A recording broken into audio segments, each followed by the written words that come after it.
What's up, everybody? We're back, Corey Hughes' Bloody History. We're just going to continue from where we left off yesterday. On the chapter, What Did Lee Dislike About the United States? Lee was frequently critical of the United States, and this was understandable considering his poor and sad childhood in New Orleans, Texas, and New York. But also there was some logic in his arguments. America is a racist society from its very origin.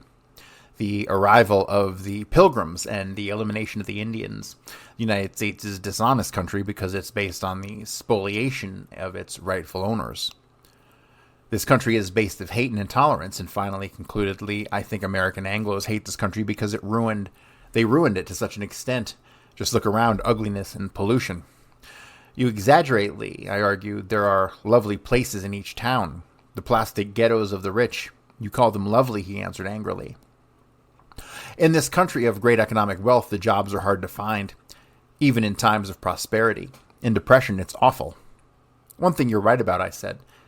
There are a few happy people here. I remember an old joke. In America, the poor get poorer and the rich get Porfirio Rubirosa. He did not laugh. Lee probably did not know who Porfirio Rubirosa was. What kind of country this is if an Alabama ignorant redneck calls a black professor at Dillard University a nigger, and Lee continued angrily. You like jokes, so listen to this one. 2 white policemen sit in their office somewhere in Mississippi. A voice from outside calls a sheriff, come over here, a man is drowning. A fat-bellied sheriff rises, goes out, and comes back shortly. God damn it, he says, another nigger tried to drown himself. The bastard wrapped himself in chains and cannot swim. Yes, Lee could be justifiably angry, but he hated the FBI most of all. This SOBs annoy me. The SOBs annoy me. Annoy me and Marina constantly, he said. They keep on inquiring about me and her.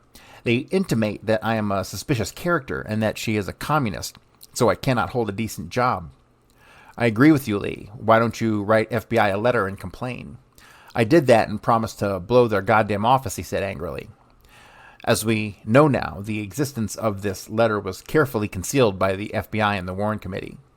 A banker, a friend of mine, to whom I introduced Lee, knew the situation and shied away from him. He did not want investigators in his war room.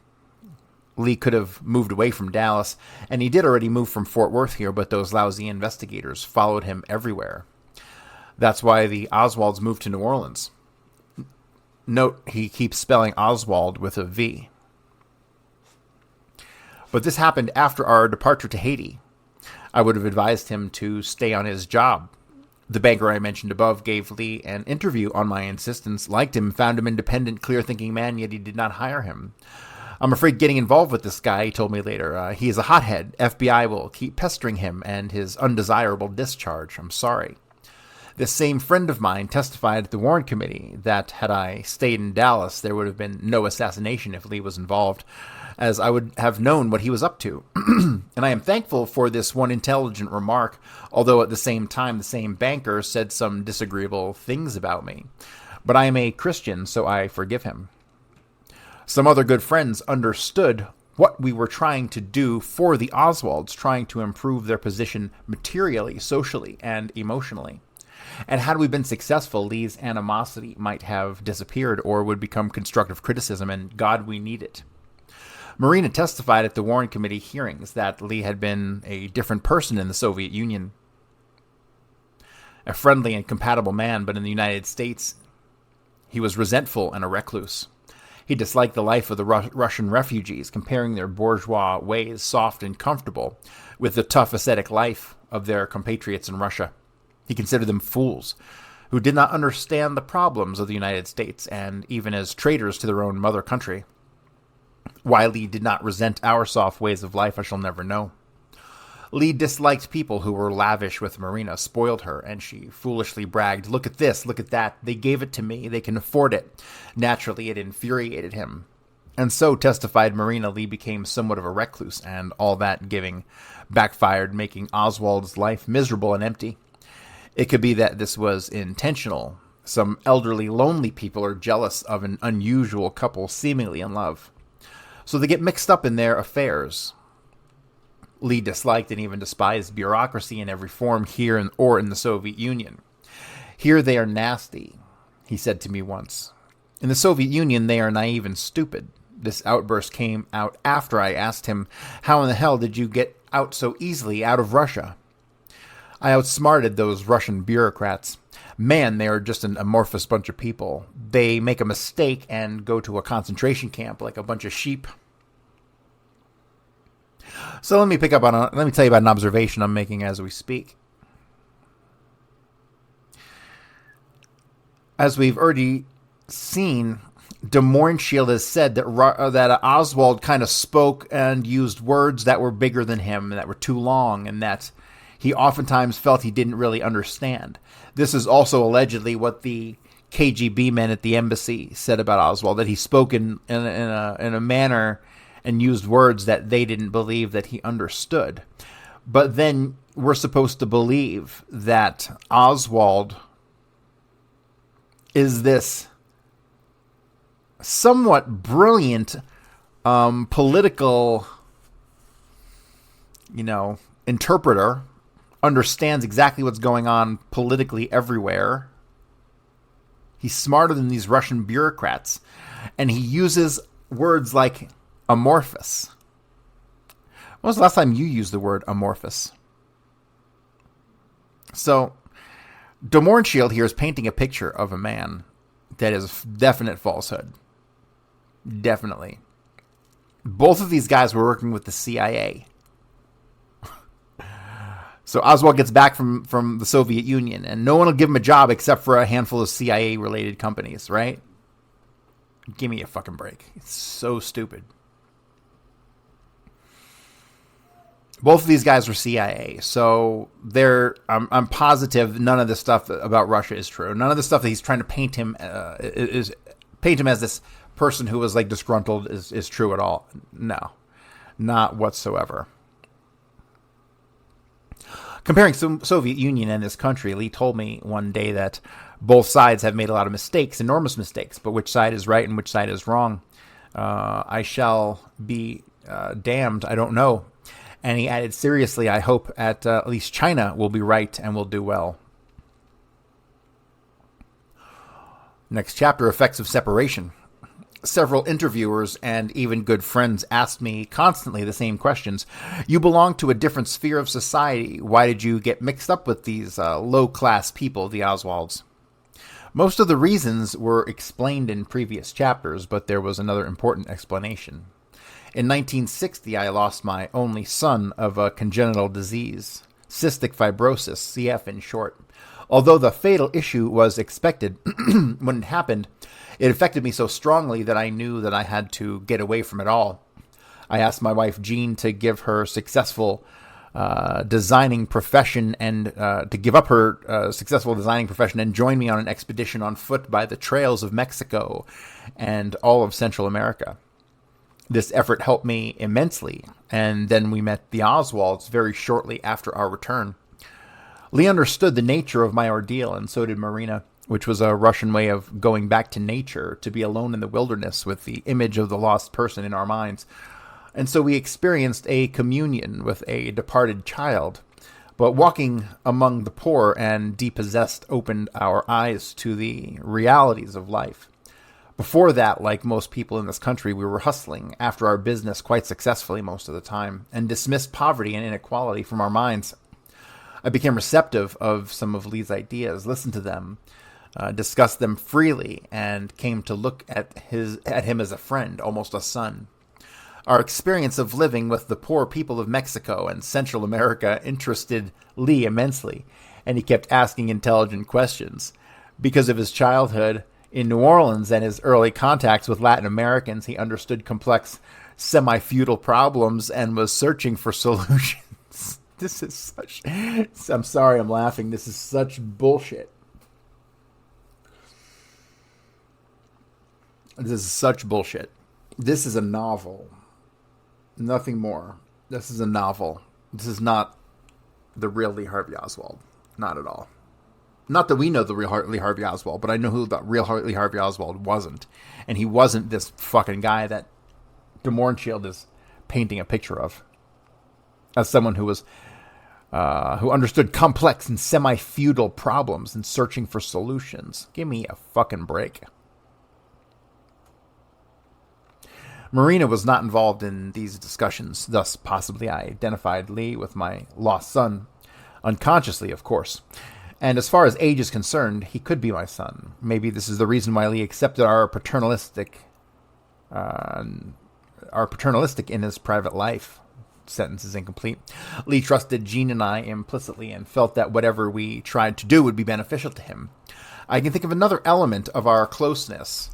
At one period in my life, I was an officer in the Polish cavalry, where I always prided myself on excellent relations with the soldiers. Maybe I treated Lee also like a soldier, firmly but fairly.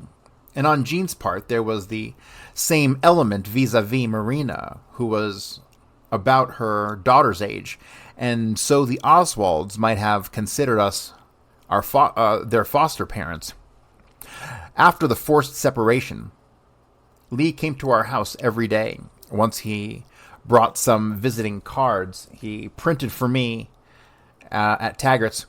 A touching gesture, and I still keep these cards. Lee obviously liked my impossibly long name and spelled it correctly, but he printed the cards on shiny Bristol paper with fancy letters and black borders as if they were made for a funeral. The evening he brought my cards, he appeared completely despondent from loneliness. "Give me Marina's telephone," he begged me. "I want to talk to her and the child."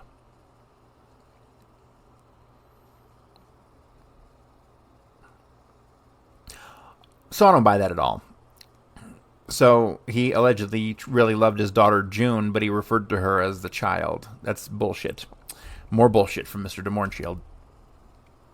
We consulted each other. By consensus, we gave Lee Marina's telephone and address against Marina's will. We just did not believe that she would be afraid of Lee. Whether our decision was a right one, we don't know, but starting that evening, Lee began calling his wife at all times of the day and night, disturbing everybody, until this charming couple, the Mellers, asked Marina to move out. This time we had nothing to do with the move, and it seems that Marina refused to be with Lee and moved first to Miss Katya Ford's place, a Russian refugee married to an American geologist. Let's pull everything on Miss Katya, Katia Ford, the Russian refugee who is married to an American geologist. Later, she moved to another family named Rays, R-A-Y-S. She was also a Russian refugee, and he had an American advertising executive. That's what it says. Eventually, she returned back to Lee, but before that, she gave Lee each time her telephone and address. Marina returned to her domicile after a tearful scene, which we did not see. Supposedly, Lee swore her his love, stood on his knees, and promised to make some money. Later on, we were told that Marina had moved away from Lee for a few days in Fort Worth and then went back to him. The separation we were involved in so painfully was too short to have a positive effect, I told Lee. He should have been more patient, and we were angry with ourselves for this intervention in their lives. And life was catching up with us. Time became very valuable for both of us. Jean had to finish some urgent designing jobs, and my long-awaited project of a geological survey of Haiti was coming to fruition. At the same time, I was chosen chairman of the local cystic fibrosis campaign, which meant writing letters, seeing lots of people participating in various meetings, and above all, raising money. Jean was most useful, spending her energy most usefully, raising large amounts of money from our rich neighbors and from the executives of the clothing industry. The campaign was a great success. And here's another coincidence. My ex-wife and I had started this cystic fibrosis foundation on a small scale in Dallas, and eventually it became a national organization with headquarters in Atlanta. At the time of our friendship with the Oswalds, Jacqueline Kennedy, an honorary chairman of our foundation, for which we all afflicted parents were profoundly grateful to her, Lee Oswald was aware of this fact, and out of friendship to me, he expressed several times how much he admired our president's wife. Next chapter, our meetings at the end of 1962. Somebody familiar with things Haitian know how difficult it is to organize anything worthwhile in that country. But I've always been very fond of Haiti, and especially of people there. Fortunately, my many friends were helpful, and we were assured now that my survey was developing a firm base. Also, I was trying to organize a company to help developing the sagging economy of this impoverished but beautiful country. So the time was short for us, and we were seeing the Oswalds rather seldom. One night, he came alone and seemed very depressed. "Lee, my friend," I told him, "you like Tolstoy, don't you? He said many clever things, but this one applies to you. Man must be happy. If not, he has to work on himself to correct this misunderstanding which makes him unhappy." "I think I know what your misunderstanding is." Lee nodded sadly. "My tragedy," he said, "that my suffering is inflicted on me by a person to whom I want to be, and from whom I would want to find protection and consolation." These words, which I remember distinctly, touched me greatly. "You try to change Marina into your image. It's difficult, if not impossible. You should like her for what she is, not for what you would want her to be. You see my point." "But she is becoming like an American middle-class wife," Lee fought feebly. "She thinks only of foolish comforts. She's becoming like the rest of them, talking of washers, dryers, and other gadgets as if they were the most important things in life." This is funny. "Lee, you are too demanding. She is new in this country, and she is affected by it. Take it easy. Try to be friends with her. Somebody said friendship is quiet and exquisite servant, while love is a ferocious and demanding master." "I am a fool, and I am very unhappy," said Lee quietly, "but thanks for advice anyway. You are a very good friend." When he left, I thought, here's a good fellow whose tragedy is a complete misunderstanding of himself. He wants love from a woman who does not understand him, and he himself does not face squarely the issues. What is the most important to him? In the meantime, the despair is like an organism which destroys him. He begins to lose hope. And so Lee went back home and to his miserable life. But he seemed to be resigned to unhappiness, and we have not had any complaints from Marina.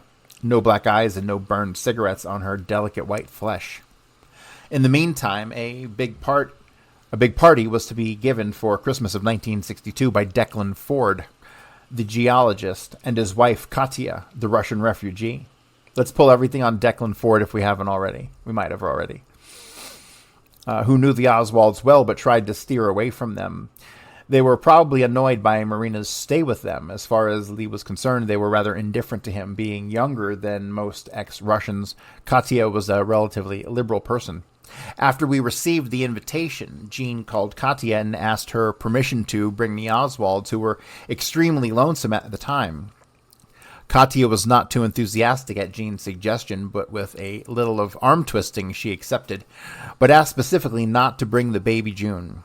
Or maybe the baby was just a pretext and Oswalds had no money to hire a babysitter. So I got on the phone and said, "Oswalds are lonesome, isolated, nobody sees them except us, and we are not giving a party this year. We will not come without the Oswalds. Marina will not have anyone to speak to if we invite her to another purely American party. At your party, she will find some Russian-speaking people. I have a solution. I shall find a babysitter for June."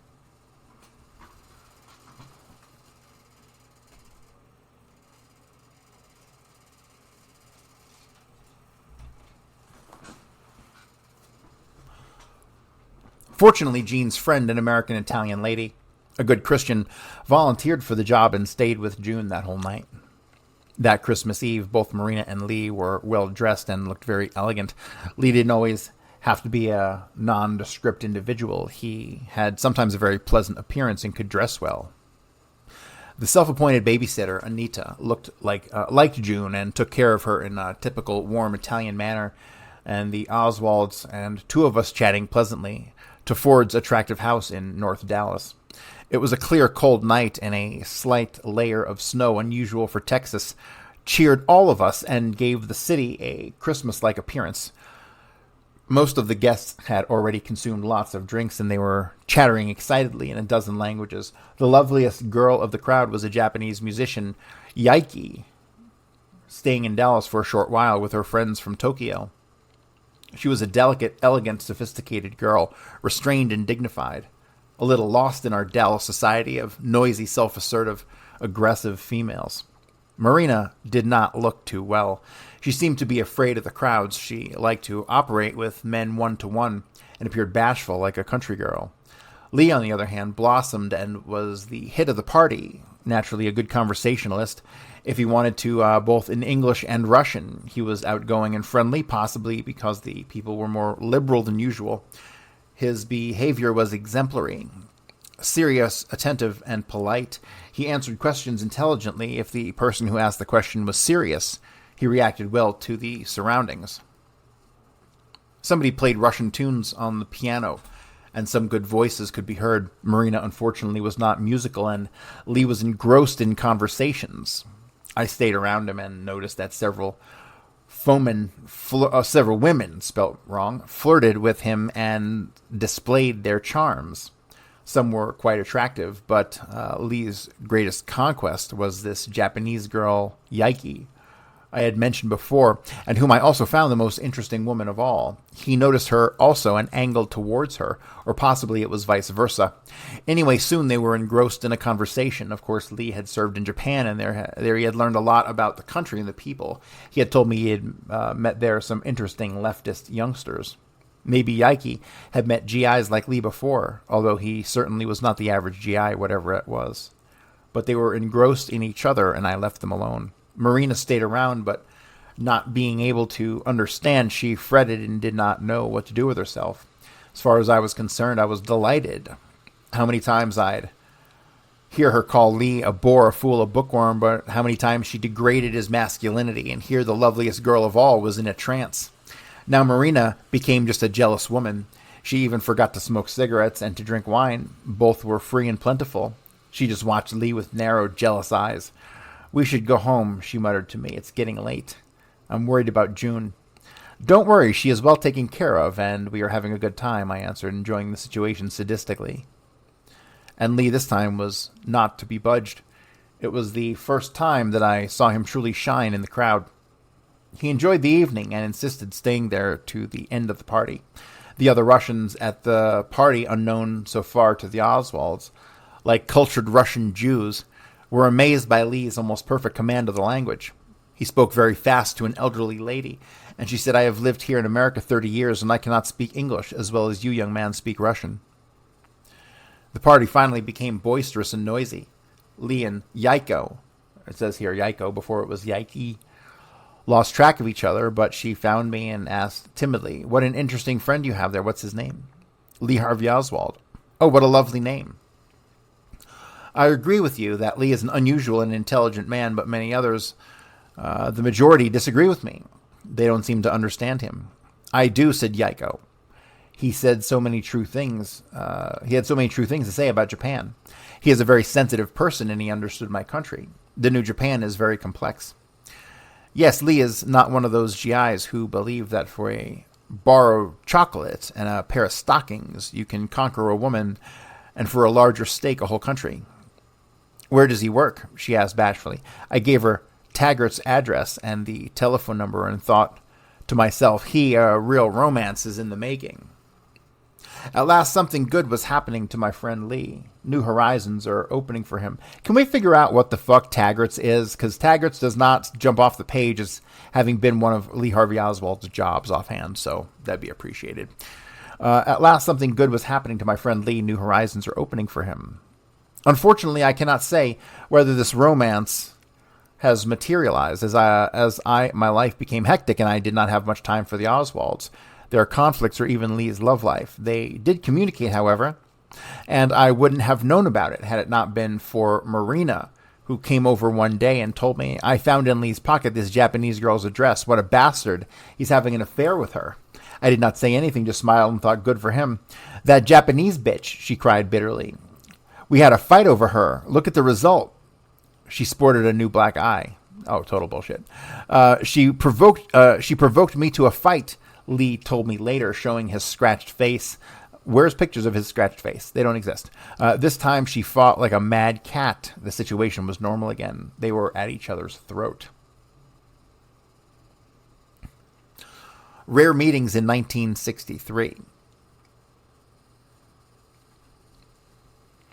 This last incident, due this time to Lee's romantic interlude, showed us that it was only up to them to iron out their difficulties. We even began to agree that the Russian refugees were perhaps right in eliminating this unhappy couple from their lives. We did not show to Lee or Marina this change of our attitude, but our meetings became rarer. When we saw each other, we spoke mostly about Lee's job, our coming departure, and about June's health. Only one evening led to some serious discussion. I remember Jean complimented Lee for his serious attitude towards life. She was tired of people teasing her and did not enjoy this American pastime. My teasing annoyed her also. Excessive vanity is related to jokes and constant teasing, she told Lee. People who tease are trying to be brilliant at others' expense. That you don't do, Lee. Neither to us, to Marina. The teasers and constant jokers, she continued, want to show themselves superior. Lee was grateful for the compliment. He sat on that sofa of ours and told us something very touching. I think that I shall be moving away from here after your departure. When my heart is heavy, and it will be when you will be gone, it will be hard for me to remain in one place. Don't impose new changes on Marina and the child. Think of them, said Jean. If everything works out well, we shall invite you to stay with us in Haiti. She then gave the Oswalds this advice. You seem to still be in love with each other. Cultivate this love as you would cultivate a fire, adding affectionate actions like little pieces of wood. Otherwise the fire will be extinguished. Study, Lee. I had to add my piece of advice. Study is the best consolation against worse adversaries. Some philosophers said that. It's not my own idea. Kid, said Jean, we shall miss you, although you have been giving us a lot of headaches. We shall be basking in the sun of Haiti, drinking the beauty of our favorite island, and eating sunshine and mangoes. Maybe it won't be so pleasant, said I, not wanting the Oswalds to think of their dismal lives on Elspeth Street in Oak Cliff. Remember, life in America is fun, fun, fun, and then worry, worry, worry. I quipped. Try to have more fun than worry. As a result of our admonishments, Marina promised not to smoke, and Lee said, I won't put out cigarettes on your arm since you won't be smoking. Peace for a while in the Oswald family. Nonsense. Practical issues of life took over. I had to spend all the time on my geological work and preparations for departure, and Jean was designing furiously for several companies, at the time trying to make some money. Our finances were almost exhausted, but one evening with the Oswalds, fraught with the incidents, stand out in our memory. That evening we decided to show the 8mm movie of our walking trip, which Lee did not see and insisted on seeing. This was sometime in January of 1963. A scientist working for the research department of an oil company, Edward Glover, arranged for the projection in his house, and he invited all his friends, acquaintances, and colleagues. Most scientists and skillful technicians dream of wilderness and free life in the open, and so the large room was full. Our only guests were Lee and Marina. They had found someone to babysit for baby June. I did not show this film often, as this original was precious to us and we didn't have a copy of it. Taken all outdoors, this film came out amazingly well, starting with our departure from the civilized world and ending a year later south of Panama Canal. What we did was a little walk from the Texas border, all on foot, and we did not cheat even once. The trip began in October of 1960, and we returned from Panama in a civilized way by plane to Jamaica first and then to Haiti, where we took a good rest. During this hegira, we made a complete breakaway from all comforts, slept exclusively outside on the ground, ate whatever the Indians had to sell, and I exchanged occasionally my knowledge of minerals against food supplies. We walked freely, as much as we wanted, slowly at first, much faster later, guiding ourselves by old mining maps and by compass. We lost a lot of disgusting fat in a hurry, and after 3 months became lean and bronzed like savages, able to run up a high mountain without breathing hard. The film, taken periodically, showed this amazing change in us, from slobs to healthy individuals. The rest consisted of beautiful scenery, of Indians we met, of our wonderful Manchester Nero, and of our unpredictable mule, Condessa. We stopped in our ranch south of Panama Canal and left our mule there to be retired from hard work. I hope she ended her life peacefully. Quite a few of Glover's friends from Dallas, New York, and mostly your career people, although conservatively inclined, were interested in meeting Lee Harvey Oswald. Some were more interested in him than our movie, and they got their money's worth. After the showing, they asked Lee some pointed questions, and he answered them aggressively and sharply without hiding and even exaggerating his feelings. Lee wanted to show these well-dressed, prosperous youngsters that he was different radically from them. I wanted to stop him, but he went on, nevertheless, talking of his sympathies of revolutionary movements all over the world, of his respect for Fidel Castro and for Che Guevara. This made him hardly popular with this group, composed mainly of big oil companies, employees, dreaming not of revolutions, but of advancement of their respective careers. And there is nobody more conservative and even race conscious than an oil company employee or executive. Lee knew that. I bet you, he said sharply, that your companies do not employ any blacks or Mexicans in any positions, not executive, but average positions. Nobody answered Lee's challenge. Naturally, abroad, you act differently. You use natives of all colors that American oil companies are so liberal.